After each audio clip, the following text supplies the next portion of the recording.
Баршаңызға сәлем. Бүгінгі менің видеома қош келдіңіздер. Бүгін мен сіздерге аралар туралы мәлімет айтатын боламын. Ендеше видео басталмас бұрын лайк басып, менің арнама әлі де тіркелмесең, тезірек тіркелуді ұмытпа. Ендеше біз видеомызды бастаймыз. Видеоны соңына дейін көр.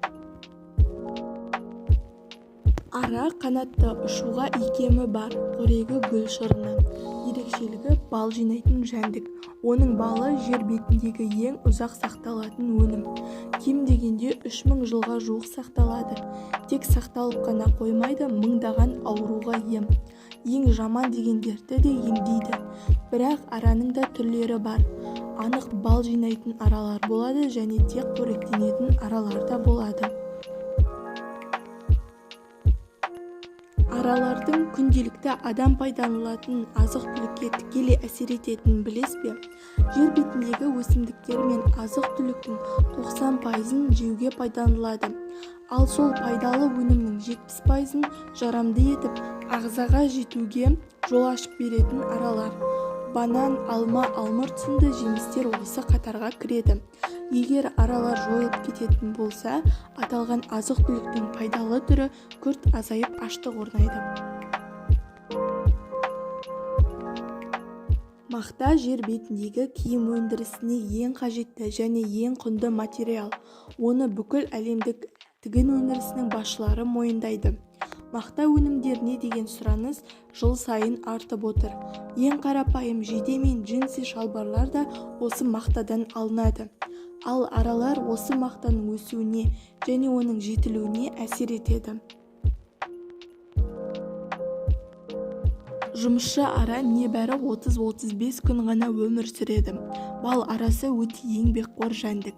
Бір бал ара сағатына 6,5 км жылдамдықпен ұшып, бір жұмыс күнінің ішінде шамамен 7000 гүлге қонады. Оның барлық органдары гүлдеген өсімдіктердің шырынын жинауға бейімделген. Артқы аяқтарындағы арнайы щеткалары мен себетшілері арқылы тозаң жинайды, әрі оны тасымалдайды. Ұзын тұмсығымен гүл шырынын сорады. Жемсаруында гүл шырыны балға айналады.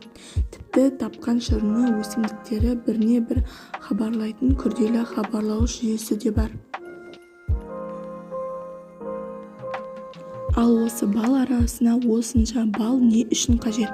Бал олардың қыстық азығы. Өйткені бал аралары қыста ұйқыға кетпейді.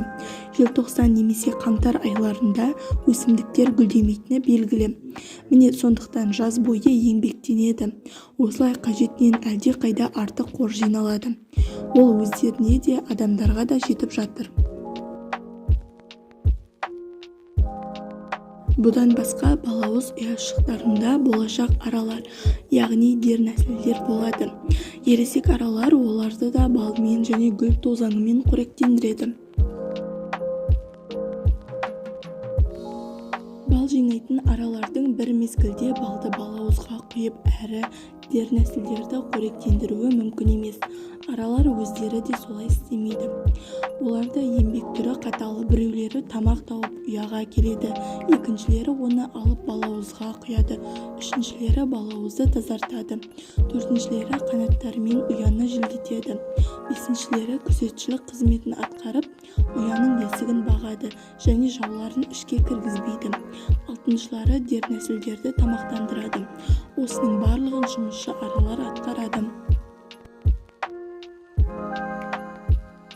Осымен біздің видео аяқталды. Егер сіздерге видео ұнаған болса лайк басып, менің арнама әлі де тіркелмесең, тезірек тіркелуді ұмытпа. Видеоны соңына дейін қарағаныңа рахмет. Келесі видеода жолыққанша.